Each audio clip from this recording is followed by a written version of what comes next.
Entonces, ustedes van, ¿cierto?, dándole forma a la agenda en base a la experiencia y el conocimiento que tengan interno, ya que ustedes conocen los procesos, conocen los auditores que están considerados, conocen la estructura documental que involucra estos procesos y también conocen a los auditados.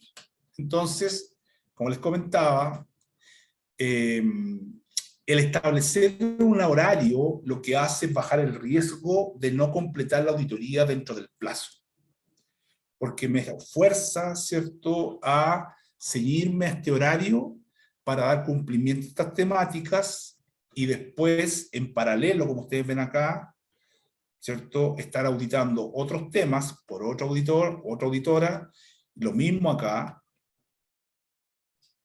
y saber que para, por ejemplo, este proceso nos va a tomar un poquito más de tiempo, y para estos dos procesos vamos a andar en forma paralela. Y una vez que estas dos personas ya terminen de auditar acá, se van a ir a otro punto normativo, que es lo que ustedes ven aquí. Entonces, en el fondo, eso nos dice, bueno, tenemos un tiempo establecido, tenemos que terminar, por lo tanto, ajustense el tiempo, y eso hace que el muestreo sea algo real, porque obviamente usted no va a poder auditar todo. Entonces va a tener que efectivamente muestrear, ¿ya? Y muestrear algo que tiene que ser representativo. Entonces, todo eso se trabaja antes de la auditoría, cuando la norma nos dice contacto formal o informal con el auditado, viabilidad de la auditoría, revisión de documentación, todo eso permite dar forma a esta estructura.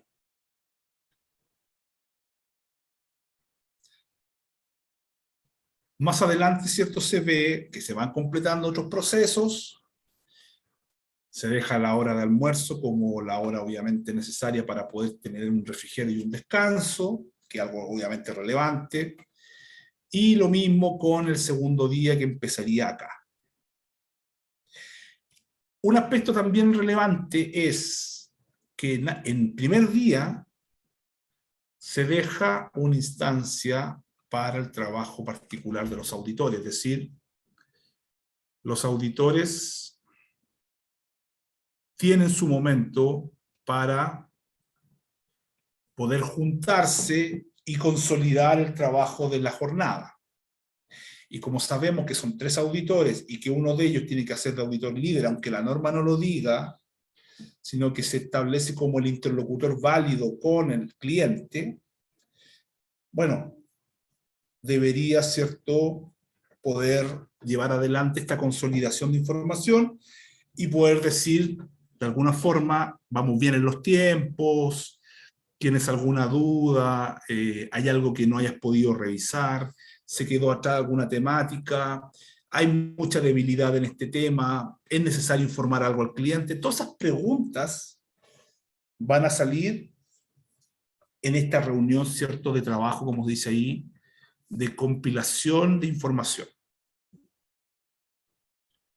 Y esa es la que, si ustedes se dan cuenta, se toma el auditor como, o sea, los auditores toman como una hora, quizá un poquito más, en poder trabajar eso.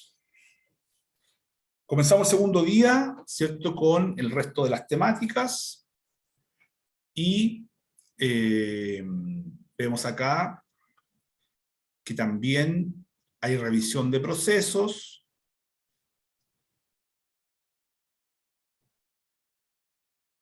y hay auditoría, ¿cierto?, y entrevista a estos auditados.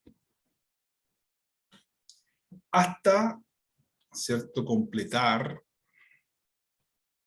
aquí tenemos el segundo almuerzo que corresponde al segundo día, y hasta completar, ¿cierto?, el trabajo de los auditores nuevamente en la compilación y la consolidación de la información, para luego presentar en la reunión de cierre los resultados, las conclusiones y los resultados de la auditoría. Y ahí obviamente ustedes ven que están todos los auditores.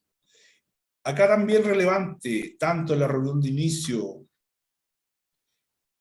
ven ustedes acá, participan o apertura.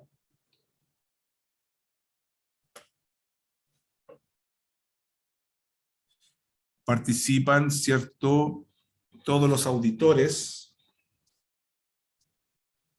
y por otro lado,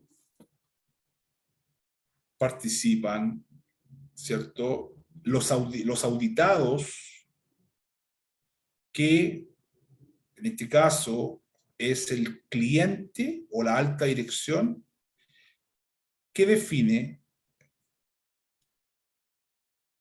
en el fondo que van a participar o que van a asistir, ya sea en el inicio o apertura como en el término. Es decir, ya sabemos que los auditores participan de la reunión de inicio y la reunión de cierre. Pero desde el punto de vista del auditado, ¿cierto?, es el cliente o la alta dirección quien dice, usted participa en la reunión de cierre. O sea, no es algo que ustedes pueden imponer como auditor. ¿Dudas, consultas respecto al plan?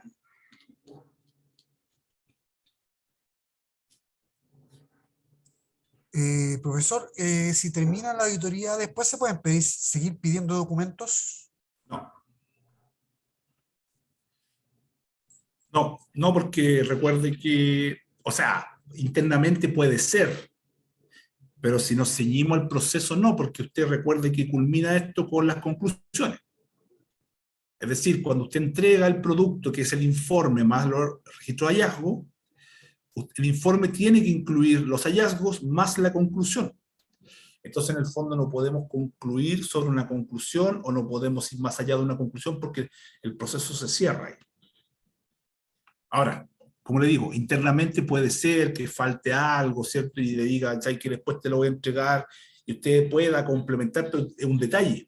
Pero en sí, el proceso se termina cuando usted entrega el informe y se entregan las conclusiones del sistema evaluado. Más dudas, por favor.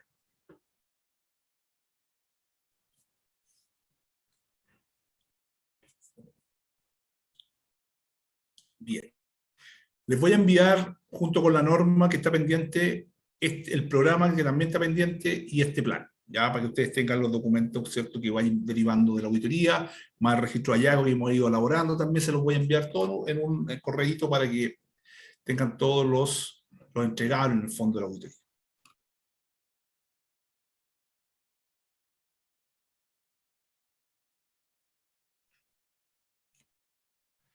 Entonces, ya vimos el plan, ¿cierto?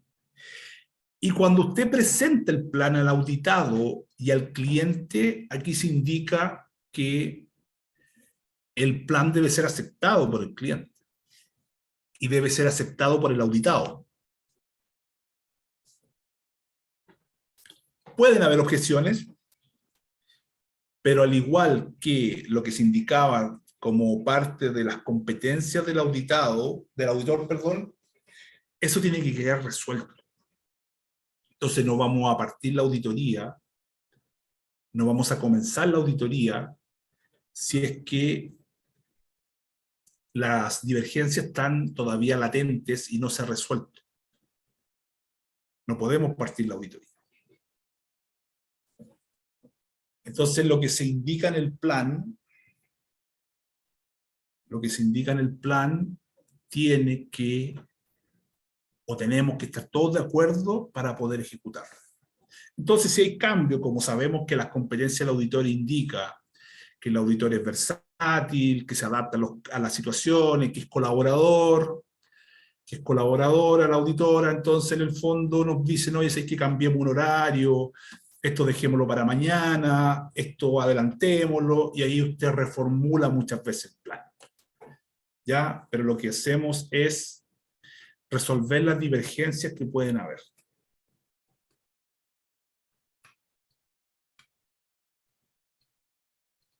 Aquí vemos el formato que ustedes acaban de presenciar, que tienen los mismos elementos que yo les voy a enviar, ¿cierto?, con la información, ¿cierto?, del ejemplo. Entonces ya en la auditoría lo que hacemos es materializar lo que el plan indica. ¿Ya?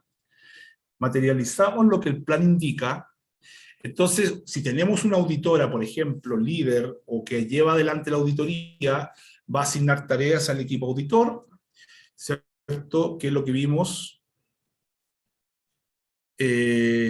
cuando decía quién es el auditor o la auditora que va a auditar este proceso. ¿Se acuerdan en el plan? Lo que se está asignando es la responsabilidad para auditar y, obviamente, como el auditor líder o el auditor a cargo, la auditora va a ser la que va a asignar esas tareas porque es la que elaboró el plan, tiene que tener en cuenta la independencia y la competencia de los auditores. Por lo tanto, no puede pedirme a mí como auditor que yo vaya a auditar un proceso que yo tenga un conflicto de interés asociado.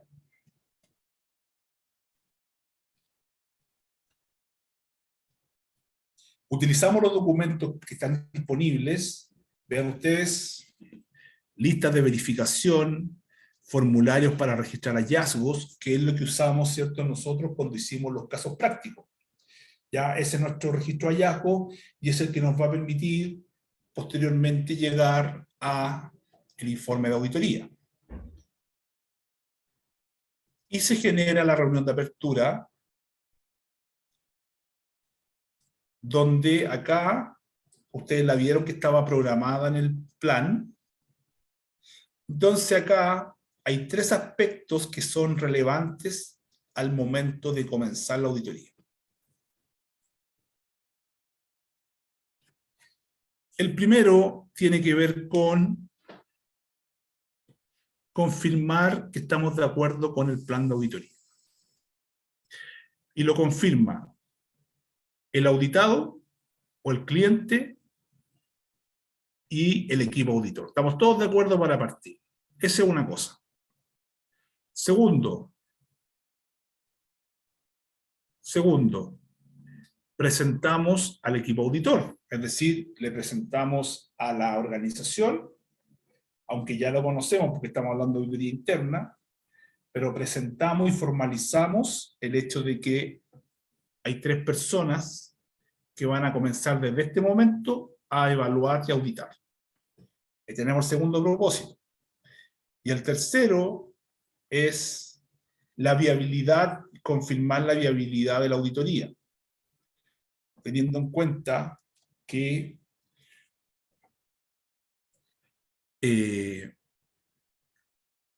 todos los aspectos que vimos hace un momento que pueden requerir de algún ajuste, se pueden volver a ajustar cuando se realiza la reunión de apertura. O sea, esa versatilidad, colaboración y en el fondo la empatía que tiene el auditor con los procesos, se vuelve a poner en práctica al momento de tener la reunión de apertura y decir, bueno, esto lo movemos para mañana, ¿cierto? A última hora el auditado no pudo, lo que consideremos, ¿cierto?, necesario de generar como ajuste en el plan. Un segundo, por favor.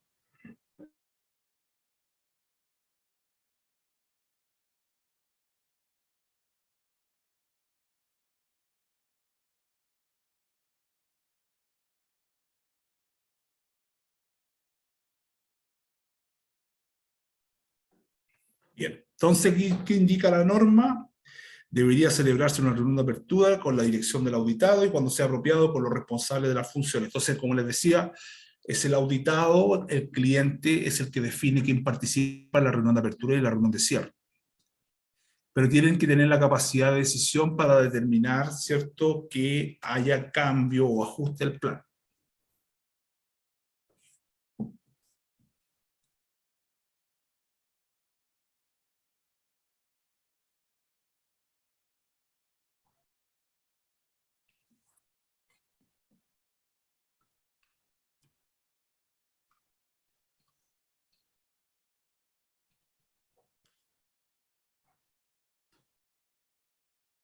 Ya.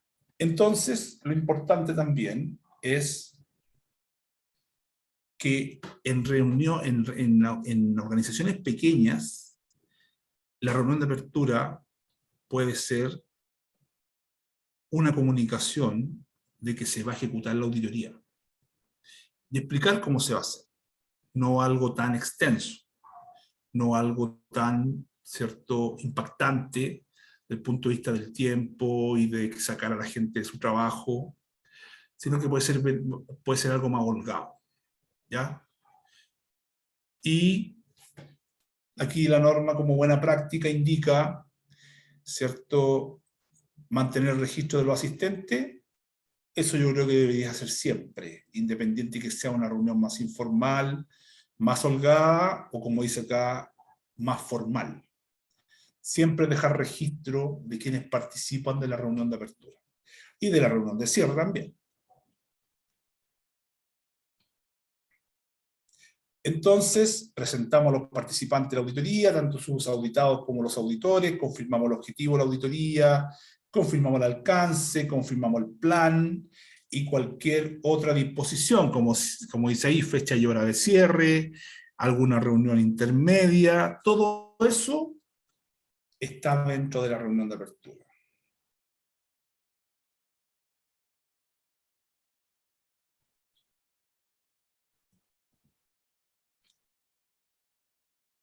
Ya. También dentro de esta reunión de apertura se van a indicar el método que se va a utilizar para realizar la auditoría, los métodos para gestionar los riesgos, cuáles van a ser los canales de comunicación formal entre el equipo auditor y el auditado, y confirmación, ¿cierto?, de cómo se va a ir informando el progreso, ya que eso es muy relevante, ¿ya? Ya que eso es relevante, puesto que se hace necesario saber, o el auditado que va a querer saber cómo se le va a informar los tipos de hallazgos y el progreso que va a tener esta situación, que en este caso es la auditoría. Cuando vayan apareciendo hallazgos, ¿cierto?, y se puedan ir catalogando como no conformidades, eso se va a ir viendo, ¿cierto?, a medida que se vaya auditando, puesto que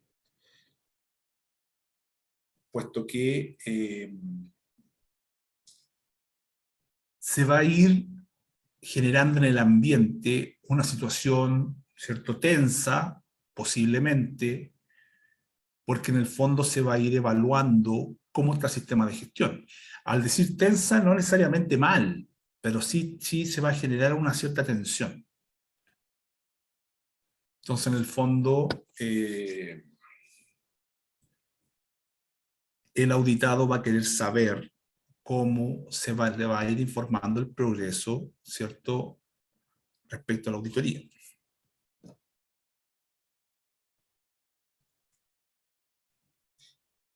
También en la reunión de apertura se va a confirmar cuáles son las instalaciones o los lugares que se van a visitar.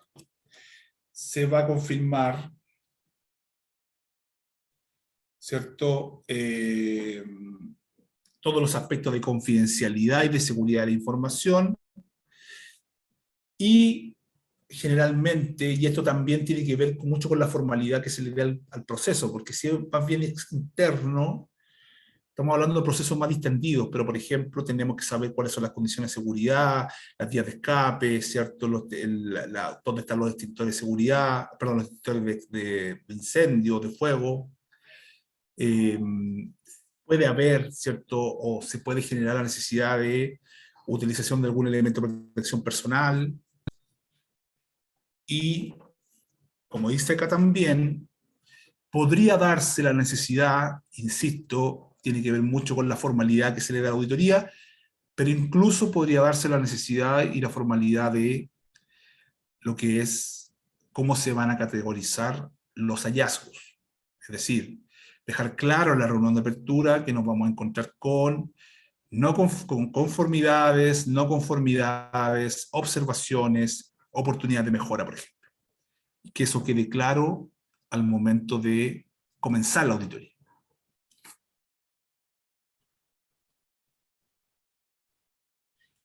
También se podría dejar, como dice acá, en claro cuál va a ser la condición por las cuales se podría considerar que la auditoría se da por terminada, es decir, tener las reglas claras, cuando no están las condiciones, cuando el auditado no entrega información, cuando hay, ¿cierto?, o hay poca colaboración con los auditores.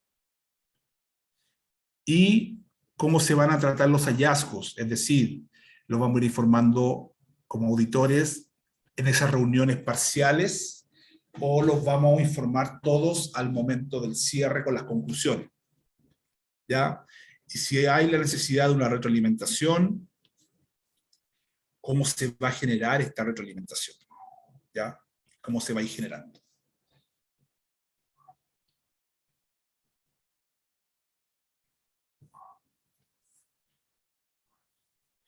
Dentro de lo que es ya el haber comenzado el proceso y ya generado la reunión de apertura, lo que se va a hacer, ¿cierto? Ya auditando, ya habiendo pasado ya toda esta, se puede decir, etapa inicial, lo que se hace es revisar documentación durante la auditoría. ¿Ya? Y esta revisión de documentación lo que hace es revisar que es conforme respecto a los criterios de auditoría. En el fondo es lo que nosotros hicimos cuando hicimos los casos, es decir, comparamos una situación real, que en el fondo es lo que estaba ejemplificado para el caso, con un criterio que era la norma o el documento de AD07, y determinamos si hay alguna brecha o si se ajusta a, en este caso, lo que el criterio establece. Siempre reuniendo información para darle un soporte real y también evidente y reproducible respecto a los resultados de la auditoría. Es decir, si yo estoy diciendo que aquí hay una no conformidad o un hallazgo, una observación, ¿cuál es el sustento que hace que eso sea creíble? Hablé con tal persona, la entrevisté, aquí está el nombre, aquí está el cargo, revisé tal registro, vi tal procedimiento, revisé tal manual, y la evidencia concluye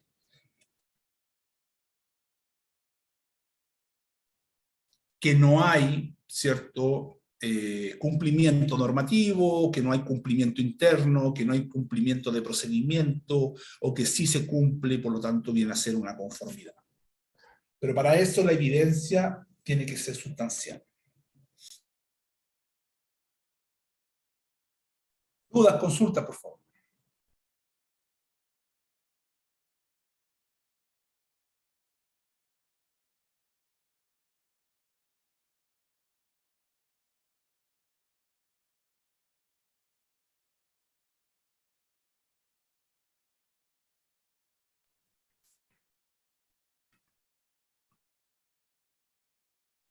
Ya. En este punto, cuando se habla de comunicación durante la auditoría, lo que se hace, ¿cierto?, es establecer canales de comunicación formales, y sigo insistiendo, independiente de la formalidad que pueda tener por el hecho de ser auditoría interna, ¿ya? Aquí no se trata de ser ceremonioso, ¿cierto?, la auditoría interna, pero sí tener formalidad para poder comunicarse. Y esa formalidad básicamente radica en definir interlocutores válidos para la información. Por un lado, tenemos el auditado, ¿cierto?, y el cliente, que es el que solicita la auditoría, y por otro lado tenemos al auditor o los auditores, que puede ser más de uno, por lo tanto conforman un equipo, que tienen contacto con el auditado, pero que puede tener la necesidad de comunicarse con el dueño del proceso, el cliente de la auditoría, y en ese caso, lo que se hace es establecer esos canales de comunicación y formalizarlo, como dice acá. Entonces, ese canal de comunicación también puede establecer, ¿cierto?, la necesidad de tener un experto respecto al requisito legal, al requisito reglamentario, que sea parte de, ¿cierto?, no como auditor, pero sí como experto, que entregue información, cómo nos vamos a comunicar con él o con ella, y la comunicación que se va a dar entre los auditores para ver el progreso que estaba, ustedes lo vieron que estaba dentro del plan, y cómo se va a informar de esto al cliente de la auditoría. Entonces, que esas cosas queden claras y que se materialicen. Y pueden haber observadores, y en ese caso también van a tener sus funciones que les básicamente acompañan, son acompañantes del equipo auditor, no auditan, no interfieren, pero solamente, ¿cierto?, observan, ¿cierto?, que el proceso se lleva a cabo de manera oportuna y que como corresponda, o necesariamente son auditores en entrenamiento que lo que están haciendo es observar para luego pasar un proceso de inducción y empezar a ejecutar. Pero antes de eso aprenden mirando, por lo menos observando, y ya después pasan a la acción. Pero en este momento están observando. Recopilamos información en base a un muestreo apropiado, verificación de información, ¿ya? Y, como dice acá, solo la información verificable se acepta como evidencia, es decir, si hay alguna evidencia que no tiene sustento, no se acepta como parte de la auditoría. Y se registra porque nos puede conducir a hallazgos. Es decir, reviso un documento, reviso un registro y lo registro, perdón, y lo especifico, lo registro en mi documento de trabajo como auditor, porque esto me puede llevar a concluir que algo cumplió o algo no cumplió. Entonces, como no puedo trabajar en base a suposiciones, tengo que ser claro en decir, este es el documento que establece eso.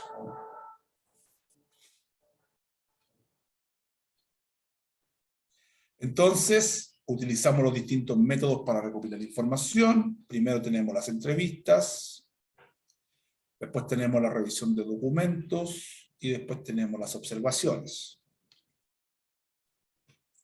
Y vamos generando los hallazgos, ¿cierto?, en base a la comparación del criterio con lo que vamos observando, ¿ya?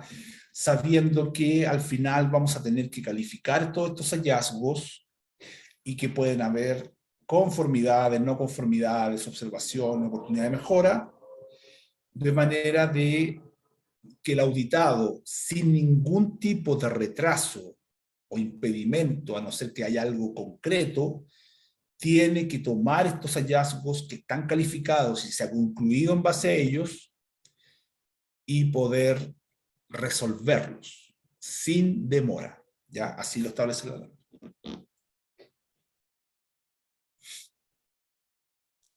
Concluimos en base, ¿cierto?, a los resultados, ¿ya?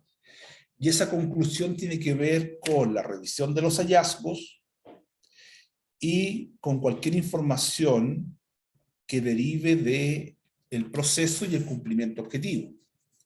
Por lo tanto, cuando concluimos, primero que todo, agradecemos el participar. Segundo, establecemos que como conclusión, que el proceso se llevó a cabo de manera completa, y por eso habla del cumplimiento objetivo. Es decir, si uno de los objetivos es hacer una auditoría de inicio a fin, y lo pudimos hacer, eso se concluye. Es decir, se pudo hacer la auditoría, se cumplió con los plazos, se cumplió con los tiempos, se cumplió con el objetivo que era hacer una auditoría completa, con todos los puntos normativos, más las actividades, ciertas técnicas, y se concluye en base a la eficacia que tenga el sistema de gestión respecto a la evaluación. Es decir, como ustedes bien saben, la norma habla de los debes, y que todos los debes tienen que tener una respuesta. Bueno, en este caso, si todos los debes tienen una respuesta, podemos decir que el sistema de gestión es eficaz, o sea, funciona. Pero si no cumple y no tiene todas las respuestas, o no podemos evidenciarlas, tenemos que decir que el sistema de gestión está implementado, pero que no está completo, que no está consolidado, que no está, ¿cierto?, que es incompleto porque hay requisitos normativos al cual no es posible determinar una evidencia. Y eso es lo que usted dice como conclusión. Pues obviamente, como estamos hablando de una auditoría interna, lo que nos interesa, ¿cierto?, como auditores, Ojalá sea siempre decir que el sistema de gestión es eficaz porque todos los puntos normativos están abordados, pero se van a dar cuenta que o no se han abordado o se han abordado con desviaciones, lo que nos hace caer en no conformidad. Y eso es lo que hay que concluir, que el sistema de gestión es eficaz o el sistema de gestión no es eficaz porque faltan elementos. Entonces, aquí bien dice, las conclusiones de la auditoría, ¿cierto?, pueden tratar aspectos como el grado de conformidad, ¿cierto?, qué tan robusto, ¿cierto?, es el sistema de gestión, qué tan eficaz, cuánto está implementado, se hizo un mantenimiento o se ha mejorado el sistema de gestión, si los procesos son capaces de cumplir sus objetivos, si los objetivos de la auditoría, ¿cierto?, son coherentes con el criterio. Todo eso va dentro de las conclusiones.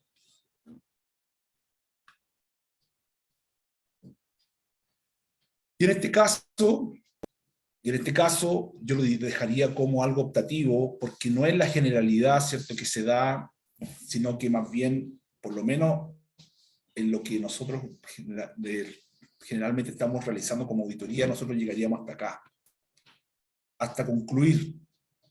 Pero aquí la norma va más allá, diciendo que efectivamente el proceso de auditoría podría incluir aspectos como la causa raíz, ¿cierto?, hallazgos similares,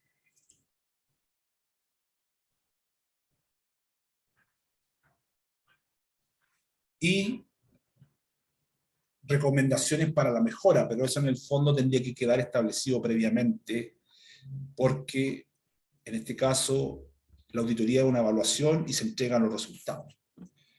Entonces buscar hallazgo ya vendría siendo algo más bien un proceso interno, que involucre quizás no al auditor, sino que el encargado de calidad, el dueño del proceso, y con esas conclusiones se hace la reunión de cierre que estaba, según lo que ustedes pudieron ver, estaba indicada en el plan para presentar los hallazgos y las conclusiones. A la reunión de cierre acuden los auditores más los auditados o los representantes que el auditor quiera establecer y se presentan, ¿cierto?, los resultados indicando cuáles son esas conclusiones. Aspectos relevantes que puede tener la reunión de cierre, ¿cierto? Información sobre el proceso, información que se basó básicamente en un muestreo, y como bien les comenté hace un momento, optativamente se podría indicar, ¿cierto?, el proceso de tratamiento de hallazgo y actividades posteriores a la auditoría, pero eso ya vendría siendo o tendría otro carácter. No tanto como, ¿cierto?, el de auditoría.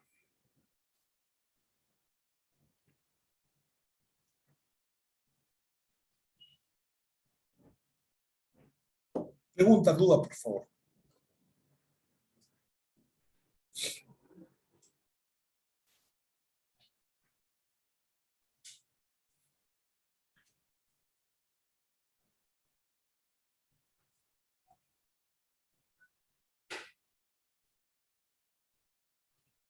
Ya, hacemos un alto de unos minutos y vamos a revisar ya lo que es la preparación del informe que responde a esta entrega de conclusiones y del producto, por favor.